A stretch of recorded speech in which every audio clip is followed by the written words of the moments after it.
I have not seen the Schumacher cut yet. So tell me about it.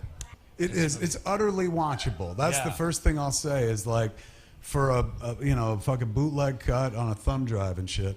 It looks like it was taken off the Avid in 1995. It's dated because the movie goes back that far, but like it looks like it's utterly watchable. Yeah. Is it pristine?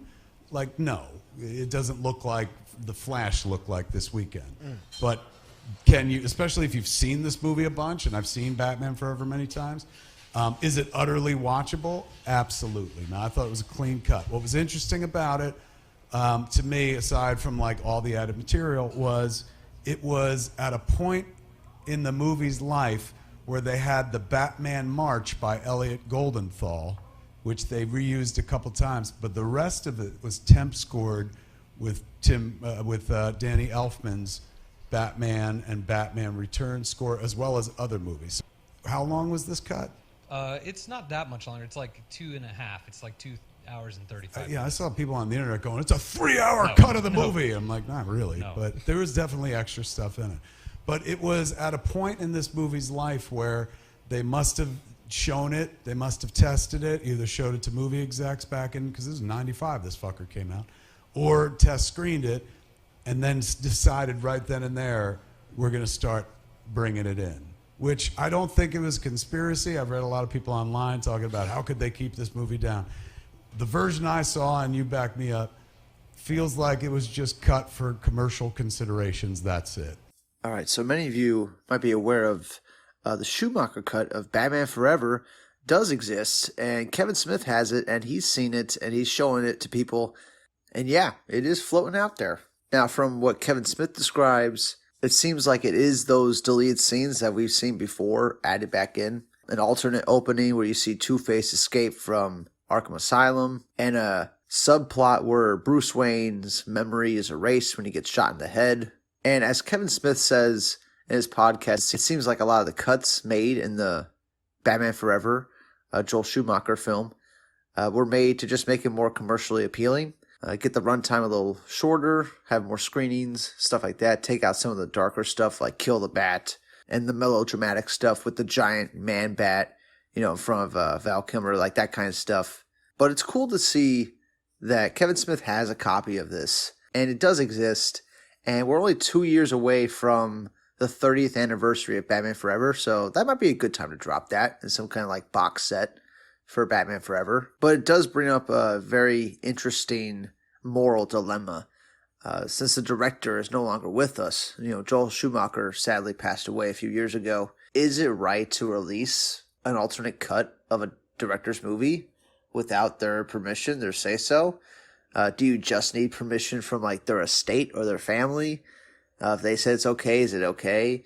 And, if you go back and watch Joel Schumacher interviews, he is asked about his director's cut of Batman Forever, and he says the theatrical cut is his movie.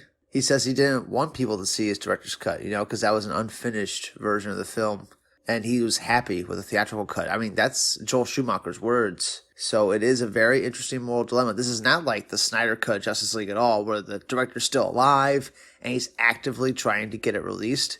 That is not the case here. Would it be cool for fans to see Joel Schumacher's cut? Of course. I would love to see it. But we have already seen these deleted scenes in one way or another. People can always, make their own edits and edit these deleted scenes back in. And it is, at the end of the day, the same movie. You still have Tommy Lee Jones as Two-Face, acting way over the top. You still have the third act climax on Riddler Island, where his brain gets huge and he goes, bummer. Like, that's still in the movie. You know what I'm saying? Like, these things are still part of the movie. Joel Schumacher's cut doesn't change that. It just maybe expands on some subplots that were cut out, for the theatrical cut. And Joel Schumacher said himself that he was fine with the theatrical cut. He had no desire to release his director's cut. And, if he did have a desire to do it, he probably would have did it when he was alive. So, it's a moral dilemma, moral question. I have no problem with it being released. If his family says it's okay, I think it's fine. If it makes people look at Batman Forever a little better, because, honestly, out of, the 90s films, like if we were to talk Batman Returns and Batman and Robin and Batman Forever, I like Batman Forever more. I still like Batman 89 a hell of a lot, but like Batman Forever was one of my favorites growing up. Even with the over-the-top acting by Tommy Lee Jones, it was definitely one of my favorites growing up. And I would love to see an alternate cut of it with the scenes added back in and it actually looking, presentable. That'd be nice. Because as of right now, the deleted scenes we have, they look like crap. They're like very lo-fi SD, very bad looking, deleted scenes. So if they can clean that up and put those back in the film, that'd be great.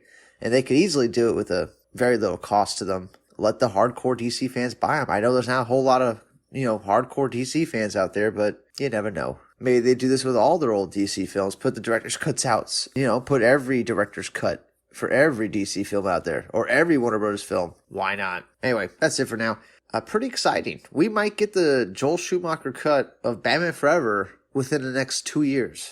Because if they don't release this by the 30th anniversary, then what's the point? I mean, that's like a perfect time. 30th anniversary of Batman Forever. Here's a new cut of the film. That'd be dope. That would be dope. But yeah, that's it for now.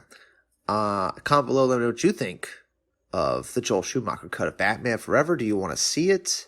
Do you think it's immoral to release it when the director's already dead? That's a, big question right there. And let us know what you think in the comments below.